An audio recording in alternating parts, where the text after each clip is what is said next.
Htjela bih nešto da kažem o odgovornosti. Po onome što sam ja analizirala, izučavala, razmišljala sam jako puno o tome.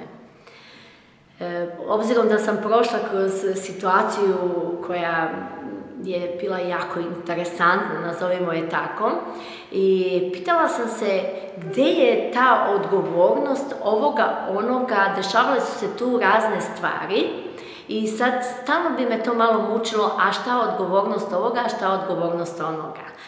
A onda sam postavila sebi pitanje, a ti, tvoja odgovornost? I onda sam počela malo više da razmišljam o tome.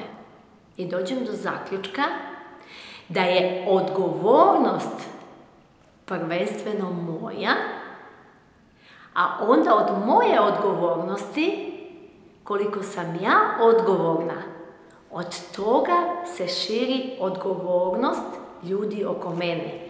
Znate, po zakonu privlačenja, to ništa nije čudno, ali mislim da kad sam shvatila i sama tu odgovornost koju ja dajem od sebe, baš po tom zakonu privlačenja, mislim da sam tek onda počela da osjećam da privlačim odgovornost ljudi oko mene.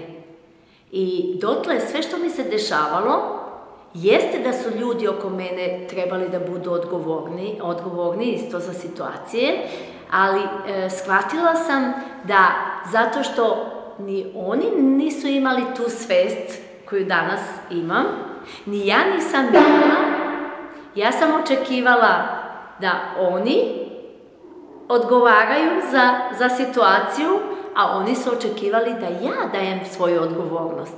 I tu je dolazilo do stalnog nekog očekivanja, pokazivanja prstom jedan od drugog i svako samo očekuje neku odgovornost.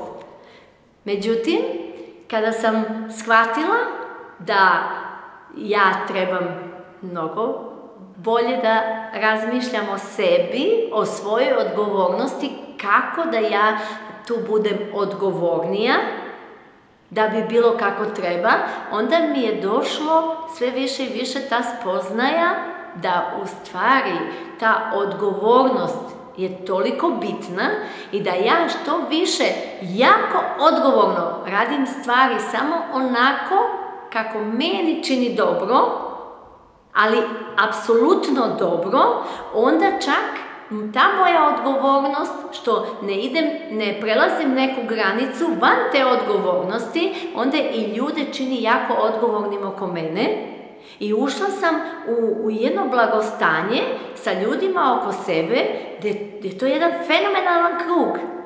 Da sad dođe čovjek i da mi priča o ne znam, nekim situacijama, ne znam kakvih, ja ne mogu da zamislim više tako nešto. Nije to više deo mene. Došla sam do svoje velike odgovornosti. Do odgovornosti šta mislim, na koji način mislim, u koju krajnost se ide, da li trebam da idem do te krajnosti. Znači, nije zabranjeno da se ide do krajnosti, ali postoji nešto gde trebamo prepoznati tu odgovornost u sebi da bi išli do te krajnosti.